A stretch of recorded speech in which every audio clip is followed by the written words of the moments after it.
Hey folks, this is Vince with Dad's Gaming Addiction, and today we're going to quickly check out Urban Strife, a game that you can find on Steam's Early Access program for about $35 or so. I stress early access. Everything that you're about to see is subject to change. There is a 20% discount though until December 24th, 2024. So if you like what you see, you can get the game for about $28 instead of $35.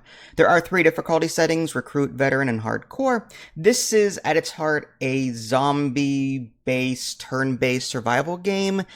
At best, I can compare it to another game I had called Dead State. That was a long time ago, though. And I think I had it on the Impulse platform. Impulse was kind of like Steam, but it was owned by Stardock and then bought out by GameStop, I think, and then it just went kaput. So I used to own it, and I think I have this game like rebought on Steam, but I don't have any hours in it on Steam. But I did have it for another platform.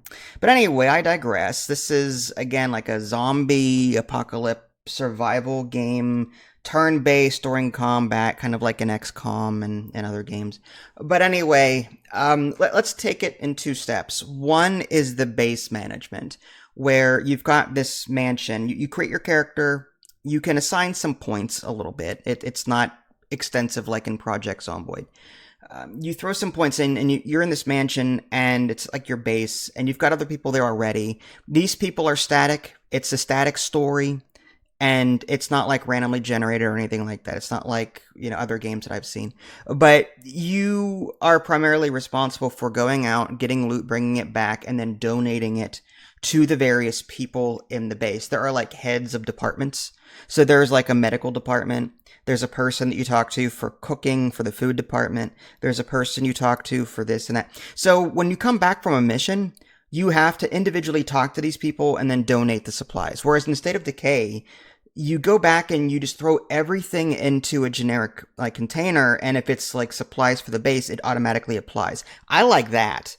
This game makes inventory management extremely cumbersome, and in some cases, I couldn't figure out how to transfer all. Like some menus have a transfer all button that lets you move things over to storage, but I had to manually sit there, and from the 4 people that I brought back from the one mission that had all this loot, I had to sit here and like click and drag for a lot of stuff, or just, click, click, click. It was a lot of clicking, and there was no like move all button. And that was really annoying. So I think inventory management and UI need to be addressed during this early access phase. Now, what I do like is that there is management, like there's food, health, morale. Like if you've played State of Decay, this much fuel gets used per day, and this much food gets used per day, this much materials gets used, whatever. So if you're familiar with State of Decay 2 or State of Decay 1, you'll be familiar with the need to bring in supplies to keep your base up and running. That part is what drove me to play this game, because I enjoy that. I love base management. I love State of Decay 2's like going out, looting things, bringing it back and stuff. But in this game, again, moving things to inventory is a pain. There's a general stash, but also like donating to the base, you have to talk to individual people. And sometimes there's no transfer all button. It's just that part of it is not very intuitive. It's not friendly. That I think that needs to be fixed. But this game is more than meets the eye. There's a lot of different things that you can construct in your base to make it better, to generate food, to generate gas, to generate morale. So I'm really looking forward to exploring that more. Going out, getting stuff, bringing it back, and continue building a base. And I think the ultimate goal, there is a horde meter that I saw in one of those menus, so it looks like I'm up against the clock a little bit. Now, this early access version, from what I'm told in my press email, it only includes Act 1, so it's not a complete experience yet. Whether or not the press email is up to date and correct, I couldn't tell you. Now, the other side of this game is the XCOM-like turn-based, where everyone has action points, and in fact, it reminds me more of Phoenix Point than it does XCOM. And I say Phoenix Point because, like, in XCOM, everyone had 2 actions, and that was it. In this game, you've got, 30, 40 action points per player, or per person, or per NPC, I guess.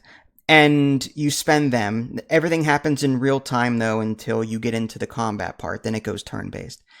but everyone has like 30, 40 points. So like crouching uses 3 and swapping weapons uses 5. I'm just paraphrasing here. And then so you can shoot multiple times in a turn. You can even shift click on an enemy to target individual parts of their body. My only complaint there is that like when you go to do so, the game doesn't tell you what your chance to hit is. Like in XCOM, it'll say 75% chance to hit or 35% chance to hit. Instead, it just says range optimal, range far. That doesn't tell me anything. It doesn't tell me what body parts are hidden. When I go to shift click and look at their body, like some parts are like red and some parts are green and some parts are gray. I don't know what that means. There was no help menu there. There is a help section for that, but like it didn't explain specifically what the green and blue bars meant on their character. Is it green is their health, I guess, and maybe blue is their stamina? I don't know. So there are some parts of this game that are just not very intuitive yet. And I found myself save scumming often. So if I had to offer any advice, save often. Just save. Save before every battle. There is an auto save feature, which is nice. And I had to use that too, because I underestimated this game at first. This game is, even on easy, on recruit, this game is extremely like unforgiving.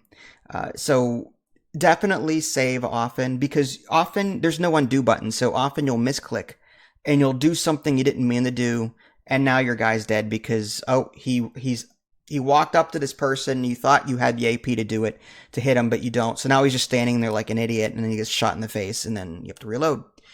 Those are little things that are annoying. So there's no like undo button if you make a mistake. I understand that some people may not like that. It's not very immersive.